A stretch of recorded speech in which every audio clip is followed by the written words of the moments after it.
The Galactic Academy. The vast hallways of the Galactic Academy hummed with nervous energy as students from 100 different worlds shuffled between classes. Tentacles, appendages, and limbs of all varieties clutched data pads and holographic textbooks. The air was thick with a cacophony of clicks, whistles, and synthesized translations. Zrix, a bioluminescent luminarian, pulsed with anxiety as he made his way to his first class of the new term. His gelatinous body rippled with shades of blue and green, reflecting his mix of excitement and trepidation. He had been looking forward to this day for cycles, ever since he'd been accepted into the Academy's prestigious Sinosociology program. As Zrix oozed into the lecture hall, he noticed the diversity of his classmates. There were silicon-based crystallites, their faceted bodies refracting the room's light into dazzling patterns. Gaseous nebulons floated in specially designed containment suits. Even a group of hive-minded collectivists sat in perfect unison, their dozens of small bodies moving as one. At the front of the room stood Professor Xylla, a respected Arcturian scholar known for her groundbreaking work in comparative planetary studies. Her 4 arms were folded across her chest, and her compound eyes surveyed the room with obvious pride. "Welcome, students, to Advanced Xenosociology 101, Professor Xylla began, her translator converting her clicks and chirps into the standard galactic language.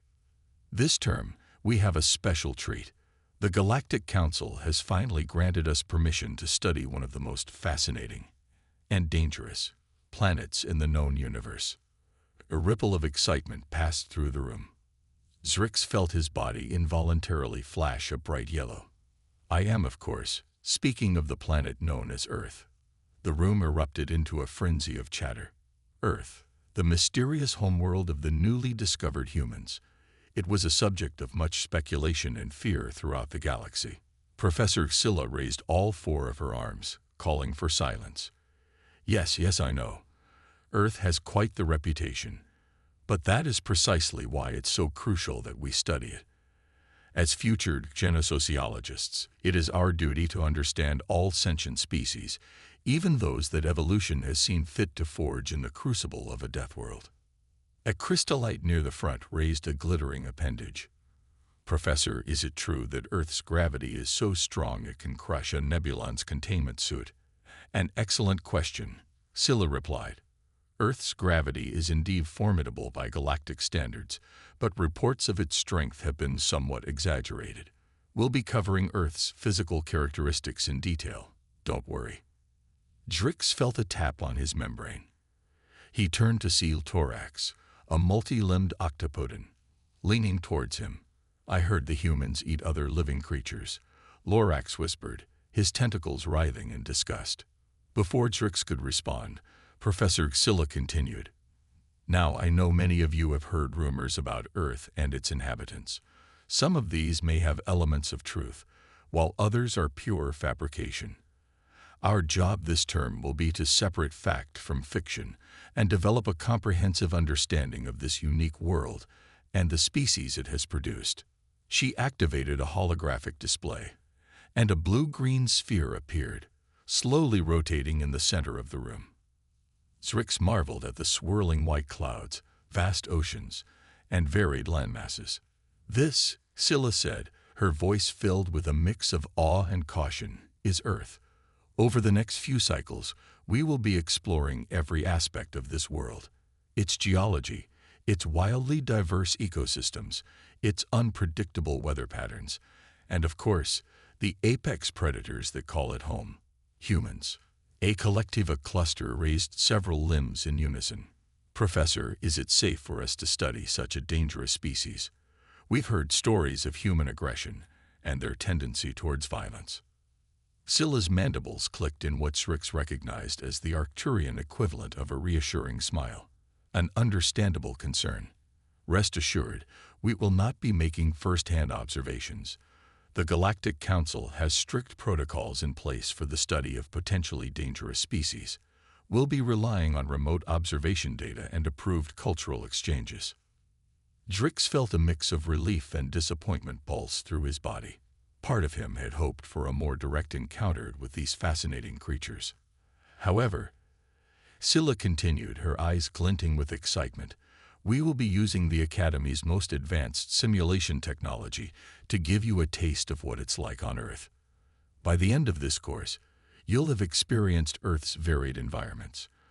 From its crushing ocean depths to its dizzying mountain peaks, all from the safety of our xenobiology labs. The class buzzed with a mixture of anticipation and nervousness. Zrix noticed his own colors shifting rapidly between shades of yellow, excitement, and purple apprehension.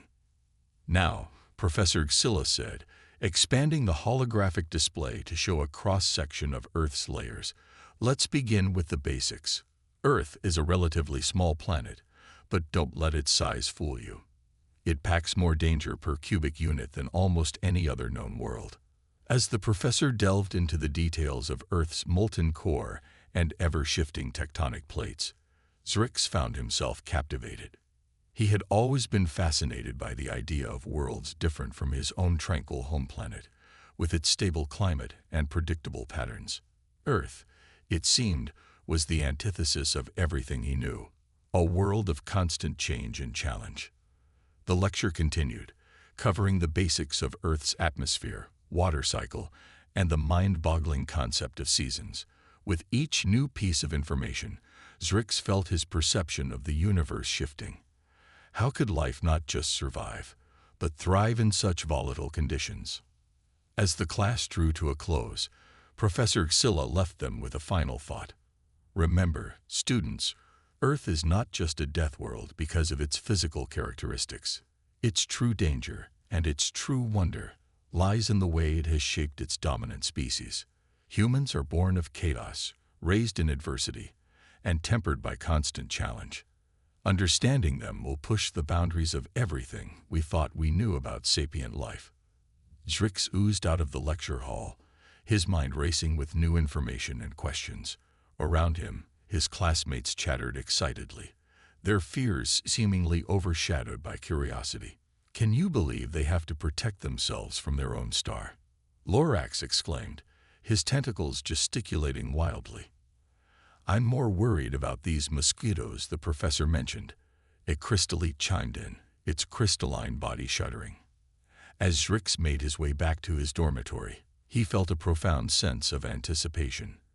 Earth was more than just another planet to study. It was a gateway to understanding the very limits of life itself. And humans, they were the key to unlocking mysteries about adaptability, resilience, and the raw will to survive that Zrix had never even considered before. He pulsed a deep, determined blue. This course wasn't going to be easy, but Zrix was ready for the challenge. After all, if humans could survive Earth, surely he could survive learning about it. Little did Zrix know, his journey into understanding Earth and its inhabitants was only just beginning, and it would change him and his view of the galaxy forever. First lessons. The following solar cycle found Zrix and his classmates gathered in the Academy's state-of-the-art xenobiology lab. The room hummed with advanced technology, holographic displays flickering to life as Professor Scylla entered. Today, she announced, her mandibles clicking with excitement, we begin our in-depth exploration of Earth's physical characteristics. Prepare yourselves, students. What you're about to learn may challenge everything you thought you knew about habitable planets. With a wave of her upper right arm, Scylla brought up a holographic model of Earth. Let's start with gravity, she said, her compound eyes gleaming. Earth's gravitational pull is 9.8 meters per second squared. For reference, that's nearly twice the gravity of our campus here on HFY. A collective gasp rippled through the room. Zrix felt his gelatinous body instinctively compress, as if already feeling the weight of Earth's gravity. But Professor, a silicon-based crystallite chimed in, its crystalline structure vibrating with concern. How do humans function under such crushing force? Scylla's mandibles curved in what Zrix recognized as a smile. An excellent question. Humans have evolved dense musculature and robust skeletal structures to cope with their planet's gravity. In fact, many of their recreational activities involve deliberately challenging themselves against this force. She brought up footage of human athletes performing various feats of strength and agility. The alien students watched in awe as humans leaped, sprinted, and lifted weights that would be impossible on most other worlds. Incredible, Ltorax the octopodon whispered, his tentacles writhing in amazement. Their bodies must be incredibly dense and strong. Zrix pulsed in agreement, his bioluminescence shifting to a deep blue of wonder. Professor Xylla continued, "Now, let's move on to Earth's atmosphere. Unlike many of your homeworlds, Earth's air is a complex mixture of gases, primarily nitrogen and oxygen." A Nebulon student, floating in its containment suit, raised a gaseous tendril. "Oxygen. Isn't that highly reactive and potentially toxic?" "Indeed it is," Scylla confirmed. In fact, oxygen was responsible for one of the greatest extinction events in Earth's history. But over billions of years, life on Earth not only adapted to oxygen, but came to depend on it. Humans, like many Earth organisms, require oxygen for their cellular respiration. The professor brought up diagrams of human lungs and circulatory systems. Their bodies have evolved complex systems to intake oxygen, distribute it throughout their bodies, and expel waste gases. It's a delicate balance, but one that allows them to thrive in their oxygen-rich environment. As the lesson progressed, Zrix found himself increasingly fascinated by the harsh realities of Earth. The concept of weather patterns that could change drastically within hours was particularly mind-boggling to him, coming from a world of stable, predictable climates. Earth's weather systems are driven by its tilted axis, uneven heating from its sun, and the distribution of land and water masses. Scylla explained, showing simulations of hurricanes, blizzards, and tornadoes. These factors combine to create an ever-changing tapestry of atmospheric conditions, ranging from gentle breezes to devastating storms. A crystallite student raised a glittering appendage. "Professor, how do humans protect themselves from such volatile conditions?" Scylla nodded approvingly. "Another excellent question. Humans have developed a wide array of technologies and strategies to cope with their planet's weather extremes. From sophisticated prediction systems to specialized clothing and shelters, they've found ways to survive and even thrive in nearly every climate Earth has to offer." The class watched in astonishment as Scylla showed them images of human habitations in scorching deserts, frozen tundras, and even underwater.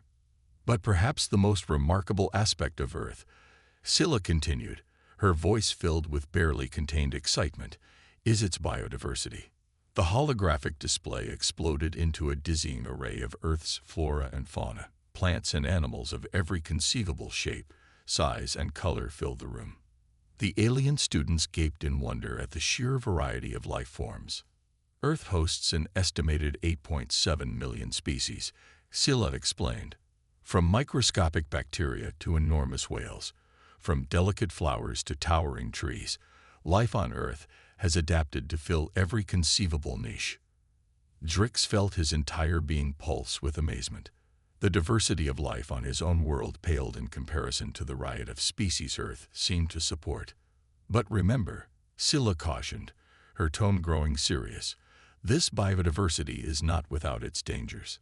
Earth's ecosystems are complex webs of predator-prey relationships, symbiotic partnerships, and fierce competition for resources." She brought up images of Earth's apex predators: lions, great white sharks, polar bears, and more. The class recoiled at the sight of such formidable creatures. "And at the top of this food chain," Scylla said, her voice hushed, "sit the humans." The image changed to show humans wielding various tools and weapons. Through their intelligence, adaptability, and tool use, humans have managed to become the dominant species on their planet. They've learned to hunt, tame, or avoid Earth's other dangerous creatures. Ltorax raised a tentacle. "But Professor, if humans are so adept at surviving on Earth, why do we classify it as a death world?" Scylla's compound eyes seemed to glitter with appreciation for the question. "An insightful query, Ltorax. You see, while humans have indeed mastered many of Earth's challenges, the planet remains inherently dangerous. Earthquakes, volcanic eruptions, tsunamis, and extreme weather events still pose significant threats. Moreover, Earth's biodiversity includes countless species of harmful bacteria, viruses, and parasites that continually challenge human survival. She paused, letting her words sink in. In essence, life on Earth is a constant struggle against the planet itself. Humans have not conquered their world. They've merely learned to coexist with its dangers. It's this perpetual challenge that has shaped them into the resilient, adaptable species we're studying. As the class drew to a close, Zrix found his mind reeling from all he had learned. Earth was far more complex and terrifying than he had ever imagined.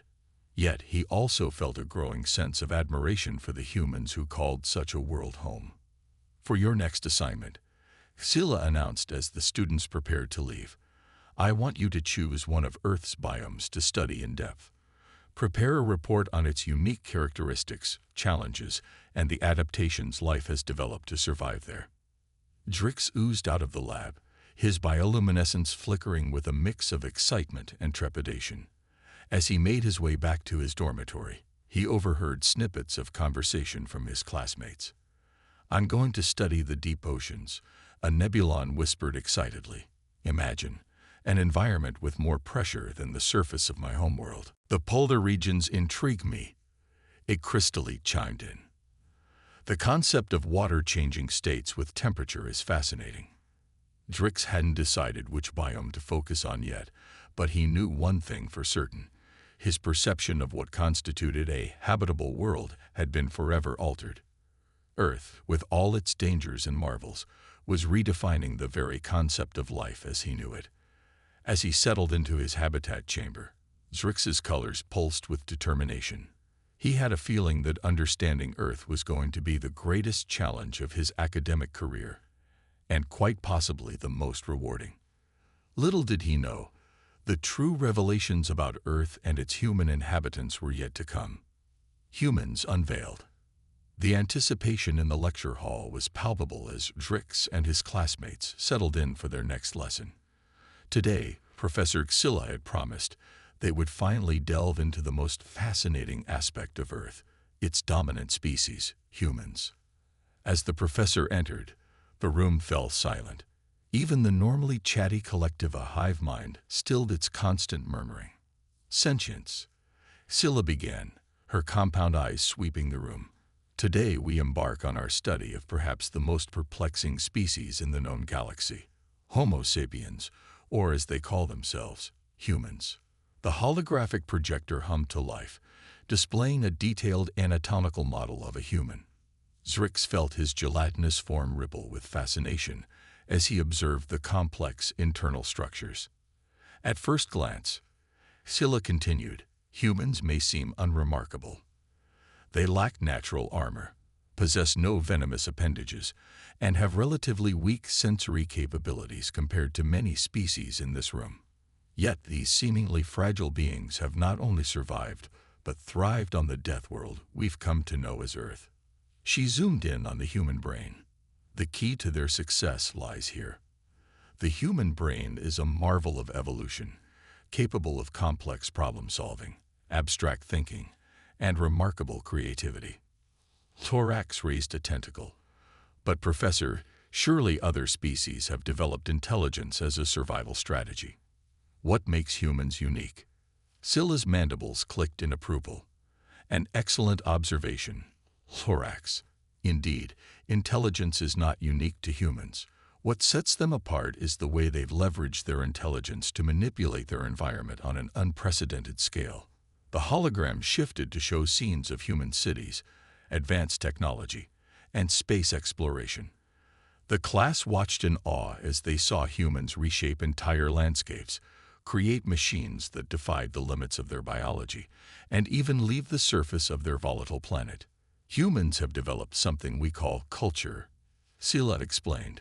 It's a complex system of shared knowledge, beliefs, arts, laws, customs, and any other capabilities acquired by humans as members of society.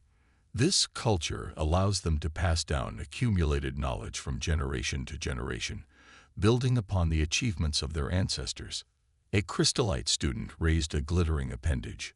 Professor, does this mean humans are born with less innate knowledge than other species? Precisely. Scylla confirmed. Human infants are remarkably helpless at birth.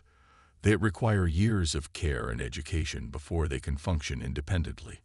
But this extended learning period allows them to absorb vast amounts of cultural knowledge, making them incredibly adaptable. The hologram now displayed a timeline of human history. Zrix pulsed with amazement as he saw the rapid progression from simple stone tools to advanced computers in what seemed like the blink of an eye on a cosmic scale. Human history is marked by constant innovation. Scylla continued.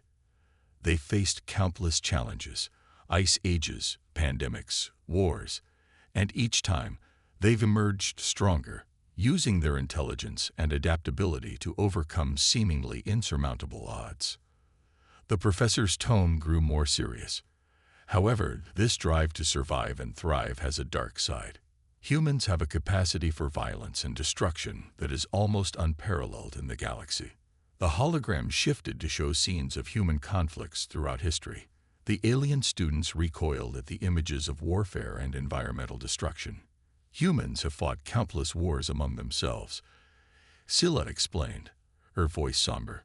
They've developed weapons capable of destroying entire cities, even threatening the habitability of their own planet. Yet, paradoxically, some of their greatest advancements have come as a result of these conflicts. Drix felt a wave of confusion ripple through his bioluminescent body. How could a species be simultaneously so creative and so destructive? As if sensing the class's unease, Scylla quickly moved on. But humans are not defined solely by their capacity for violence. They also possess remarkable abilities for compassion, cooperation, and self-sacrifice. The hologram now showed scenes of humans helping each other in the aftermath of natural disasters, working together on massive scientific projects, and engaging in acts of individual heroism. This duality, Scylla said, her voice filled with wonder, this capacity for both great good and terrible evil is what makes humans so fascinating and so unpredictable. A Nebulan student raised a gaseous tendril.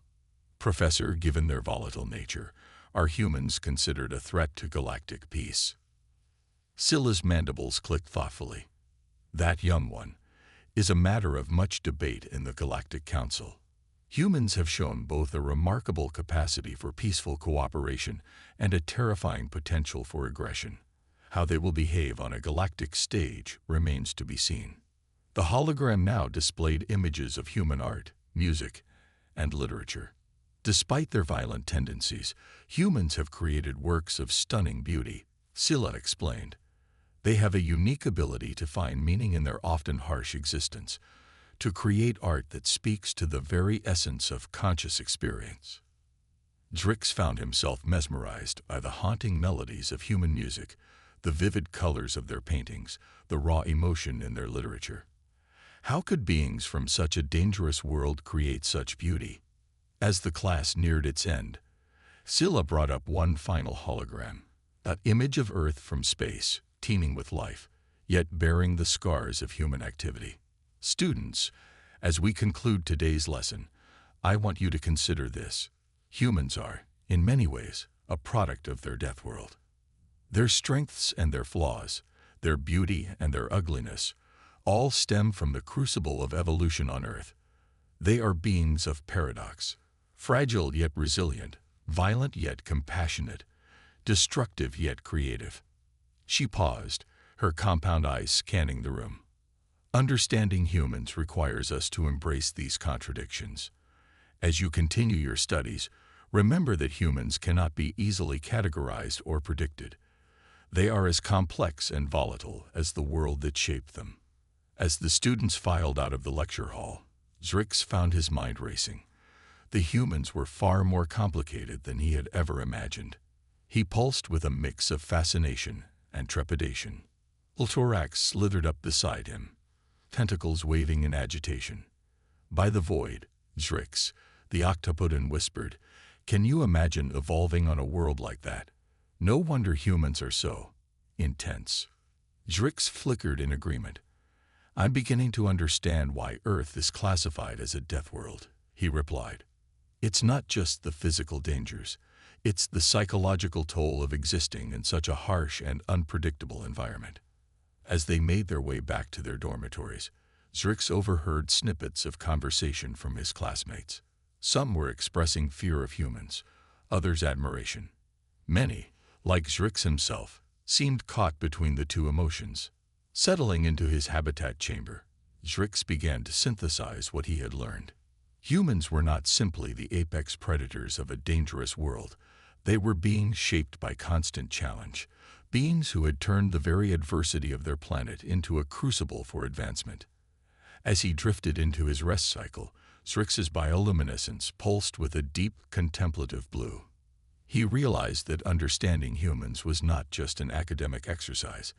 It was a key to understanding the very nature of life, intelligence, and the struggle for existence in a hostile universe.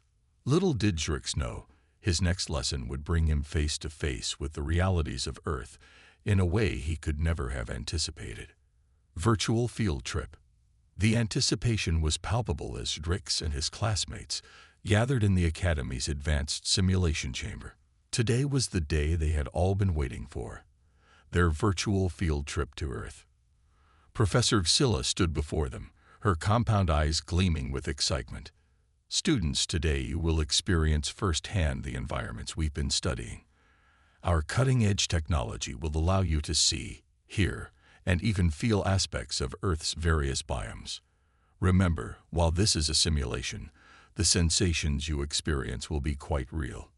She gestured towards a row of sleek, pod-like devices. These are our neural interface units. They will translate Earth's sensory data into forms your diverse physiologies can interpret. Please enter the unit assigned to you. Zrix oozed into his designated pod, feeling a mix of excitement and trepidation pulse through his gelatinous form. As the pod sealed around him, he felt a slight tingling sensation as the neural interface connected with his consciousness. Scylla's voice echoed through the chamber. We'll begin our tour in one of Earth's most iconic biomes, the Amazon rainforest. Suddenly, Zrix's world exploded into vibrant green. He found himself surrounded by towering trees, their canopies stretching far above him. The air was thick with humidity, and a cacophony of sounds assaulted his senses. Birds calling, insects buzzing, and somewhere in the distance, the low rumble of what he assumed was a large mammal. By the void, he heard Ltorax exclaim nearby, the octopodon's tentacles waving in amazement. It's so alive. Zrix pulsed in agreement, his bioluminescence shifting through a rainbow of colors in response to the overwhelming sensory input. He could feel the damp earth beneath him, smell the rich aroma of decaying vegetation, and sense the teeming life all around. Professor Scylla's voice cut through their wonder. The Amazon rainforest is home to an estimated 10% of Earth's known biodiversity. But don't let its beauty fool you. Danger lurks everywhere. As if on cue, a sleek, spotted feline emerged from the underbrush. The class collectively recoiled as the jaguar fixed them with its piercing gaze. This is one of the rainforest's apex predators, Scylla explained. Humans have learned to coexist with such creatures, but encounters can still be fatal. The scene shifted, and Zrix found himself standing on a vast plain of swaying grass. The sky above was an endless blue, punctuated by fluffy white clouds. Welcome to the African savanna, Scylla announced. This is where many scientists believe humans first evolved. As they watched, a herd of large four-legged creatures lumbered past. Those are elephants, Scylla explained, Earth's largest land animals. Suddenly, the ground began to tremble. In the distance, a wall of dust was approaching rapidly. Brace yourselves, Scylla warned. We're about to experience one of Earth's most impressive weather phenomena, a dust storm. The wind hit them like a physical force. Zrix felt his gelatinous body struggling to maintain cohesion as sand and debris whipped past. The crystallites were vibrating at an alarming frequency, while the nebulons in their containment suits were being buffeted about. Humans living in such areas must constantly be prepared for these events. Scylla shouted over the howling wind. Their bodies are remarkably resilient to the abrasive particles. Just as suddenly as it began, the storm passed. The scene shifted again, and Drix found himself engulfed in bitter cold. A vast expanse of white stretched in every direction, broken only by jagged peaks of ice. The Antarctic. Scylla's voice cut through the howling wind, one of Earth's most inhospitable environments. Drix felt his outer membrane beginning to crystallize in the extreme cold. He noticed the crystallites seemed more at ease here, their silicon-based bodies better suited to the frigid temperatures. Humans have established research stations in this frozen wasteland. Scylla continued. They brave temperatures that can drop below -80 degrees Celsius and winds that can reach over 300 kilometers/. The class huddled together, awed by the stark beauty and brutal conditions of the icy landscape. Their next destination was a stark contrast, a scorching desert. Drix felt his moisture rapidly evaporating in the intense heat. The sun beat down mercilessly from a cloudless sky, and heat shimmered off the endless expanse of sand dunes. The Sahara Desert, Scylla announced, one of Earth's hottest environments. Temperatures here can exceed 50 degrees Celsius during the day, then plummet near freezing at night. A Nebulon student's containment suit began to emit warning beeps as its cooling systems struggled against the intense heat. How do humans survive this? The Nebulon gasped. Adaptation and ingenuity, Scylla replied. They've developed techniques to find and conserve water, and technologies to protect themselves from the extreme temperatures. The scene shifted once more, and Drix found himself surrounded by water. The pressure was intense, and complete darkness enveloped them. We are now at the bottom of the Mariana Trench, the deepest part of Earth's oceans. Scylla's voice echoed through the watery void. The pressure here is more than 1,000 times what it is at sea level. Bioluminescent creatures drifted past, their lights creating an otherworldly display in the darkness. Drix felt strangely at home in this alien environment, his own bioluminescence pulsing in response to the creatures around him. Humans have only explored a fraction of their oceans, Scylla continued. Much of Earth's underwater realm remains a mystery even to them. As their virtual field trip neared its end, Scylla had one final destination for them. The scene changed one last time, and the class found themselves in the middle of a bustling human city. The sensory overload was immediate. The cacophony of sounds, vehicles, machinery, millions of human voices was overwhelming. Towering structures of glass and steel stretched towards the sky. Countless humans of all shapes, sizes, and colors rushed past, each absorbed in their own activities. This is New York City, Scylla explained, her voice barely audible over the urban din. One of Earth's largest metropolitan areas. Over 8 million humans live and work in this single city. Drix felt his mind reeling. The sheer density of life, the complexity of the human-built environment, was beyond anything he had imagined. He watched in awe as humans navigated this chaotic, multi-layered habitat they had created for themselves. This, Scylla said, her voice filled with a mix of admiration and concern, is perhaps the most dangerous environment of all. Here, humans face not only the challenges posed by their planet, but also those of their own making. Pollution, crime, the psychological stress of urban living. As the simulation faded and the students found themselves back in the Academy's chamber, a stunned silence fell over the group. They had experienced more in the past few hours than many of them had in their entire lives. Drix oozed out of his pod, his entire being pulsing with a whirlwind of emotions. He noticed his classmates seemed equally affected. The crystallites were vibrating at an unusually high frequency.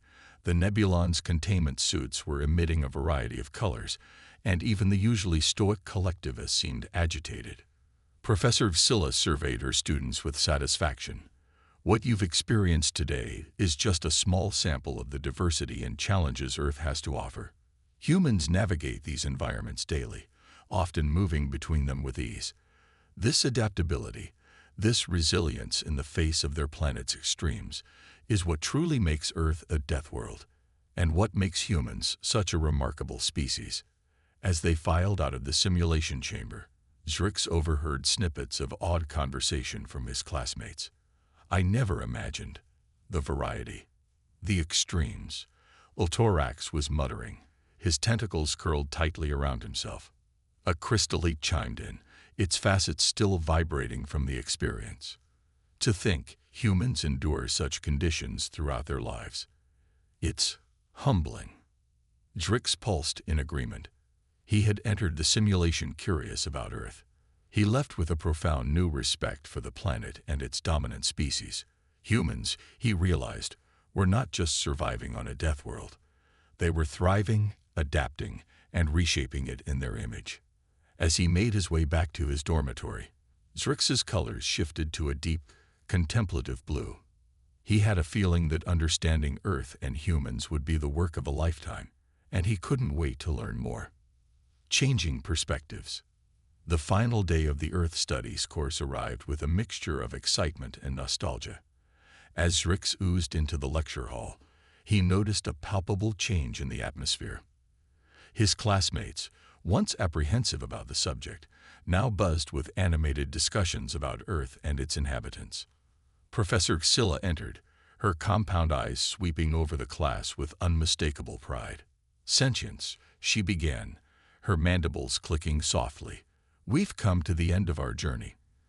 Today we reflect on what we've learned and consider the implications for our future interactions with Earth and humans.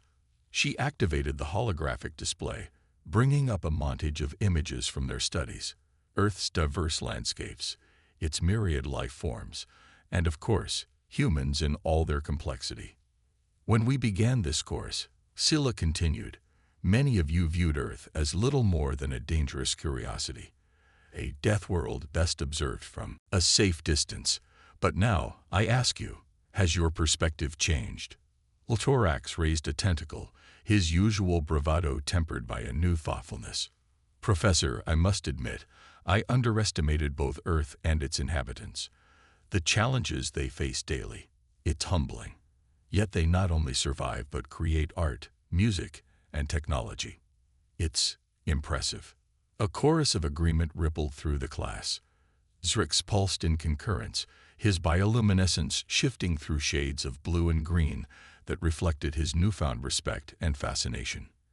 Indeed, Xylla nodded, her mandibles curved in a smile. Earth's harsh conditions have forged humans into one of the most adaptable and resilient species we've encountered. But this raises an important question. How do we, as galactic citizens, approach interactions with such a species? A crystallite student chimed in, its facets glittering with excitement. Surely we have much to learn from them. Their problem-solving abilities, their creativity in the face of adversity. These could be invaluable to the Galactic Confederation. A fair point. Xylla agreed. But we must also consider the potential risks. Humans have a history of conflict, and their resourcefulness could pose a threat if not approached carefully. The room fell silent as the implications sank in. Zrix felt a ripple of unease pulse through his gelatinous form. He raised a pseudopod to speak. Professor, he began, his bioluminescence flickering with each word. Perhaps the key lies in finding common ground. Humans have shown remarkable capacity for both destruction and creation. Couldn't we appeal to their better nature? Xylla's compound eyes seemed to sparkle with approval. An insightful observation. Zrix. Indeed, human history is filled with examples of cooperation and mutual aid, often in response to the very challenges their world presents. She brought up new images on the holographic display. Humans working together to combat diseases, address climate change, and explore their solar system. As we consider future interactions with Earth, Xylla continued, we must remember that humans are a product of their environment. Their strengths and flaws, their fears and aspirations, all stem from their struggle to survive and thrive on their death world. A Nebulan student raised a gaseous tendril. But Professor, given the dangers of their world, wouldn't humans be better off relocating to a more hospitable planet? Xylla clicked her mandibles in what the class had come to recognize as a chuckle.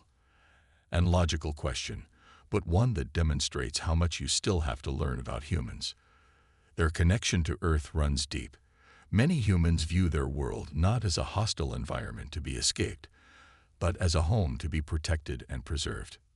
She brought up images of human conservation efforts, renewable energy projects, and space missions designed to better understand and protect their planet. This, Scylla said, her voice filled with admiration, is perhaps one of the most remarkable aspects of human nature. They do not merely survive their death world. They love it, fight for it, seek to understand and protect it. Zrix felt a wave of understanding pulse through him. The concept of such a strong connection to one's homeworld, despite its dangers, was foreign yet somehow deeply moving. As we conclude our course, Scylla said, her tone becoming more serious, I want each of you to consider this. Earth's classification as a death world is not merely a warning label. It is a testament to the extraordinary nature of life itself, its ability to adapt, to persevere, to find beauty and meaning even in the harshest conditions. She looked around the room, meeting the eyes, or equivalent sensory organs, of each student. Your assignment for this final session is to prepare a brief presentation on how your view of Earth and humans has evolved over this course, and how you believe we should approach future interactions with them. As the class dispersed to work on their presentations, Zrix found himself deep in thought. He reflected on everything he had learned: the physical challenges of Earth, the complexity of its ecosystems, the remarkable journey of human evolution and civilization. When it was his turn to present, Zrix oozed to the front of the room, his bioluminescence pulsing with a mix of colors that reflected his complex emotions. When I first heard of Earth, he began, his lights flickering with each word, I thought of it as a curiosity, a dangerous world best observed from afar. Now I see it as a mirror that reflects the very essence of life itself. His colors shifted to a deep, thoughtful blue. Humans are not merely the products of a death world. They are its children, shaped by its challenges, nurtured by its resources, bound to it in ways we're only beginning to understand. Their resilience, their adaptability, their capacity for both great harm and remarkable kindness. All of these stem from their relationship with their world. Zrix's bioluminescence brightened as he continued. I believe that as we move forward, we must approach Earth and humans not with fear or condescension, but with respect and curiosity. We have much to learn from them about survival, adaptability, and the power of intelligence and cooperation in overcoming seemingly insurmountable odds. He pulsed a soft green, conveying hope. Perhaps in studying Earth and humans, we're not just learning about a death world and its inhabitants. We're learning about the very nature of life, consciousness, and the struggle for existence in a universe that is often hostile and uncaring. As Zrix concluded his presentation, he noticed Professor Scylla nodding approvingly. His classmates, too, seemed moved by his words. After all presentations were complete, Scylla addressed the class one final time. You've all come so far in your understanding of Earth and its complexity. Remember, as you move forward in your careers, that Earth's classification as a death world is not the end of the story. It's just the beginning. It's an invitation to dig deeper, to challenge our preconceptions, and to expand our understanding of what life is capable of. She smiled, her mandibles clicking softly. Who knows? Some of you may even have the opportunity to visit Earth one day, to experience its wonders and challenges firsthand. Until then, carry the lessons you've learned here. Let them remind you of the incredible diversity of life in our galaxy and the remarkable ways in which intelligence can shape and be shaped by its environment. As the class filed out for the last time, Zrix felt a profound sense of change within himself. He had entered this course seeing Earth as a dangerous anomaly. He left with a deep appreciation for the complex, beautiful, terrifying world that had given rise to one of the most intriguing species in the galaxy. Zrix's bioluminescence pulsed with determination. Whatever his future held, he knew that the study of Earth and humans would be a part of it. For in understanding this death world and its children, He felt he was coming to understand something fundamental about life itself, its resilience, its adaptability, and its endless capacity for surprise. As he oozed back to his dormitory, Drix's thoughts were already turning to the future. What other wonders and challenges did the galaxy hold? And how might the lessons learned from Earth help to unlock their secrets? One thing was certain, his journey of discovery was just beginning.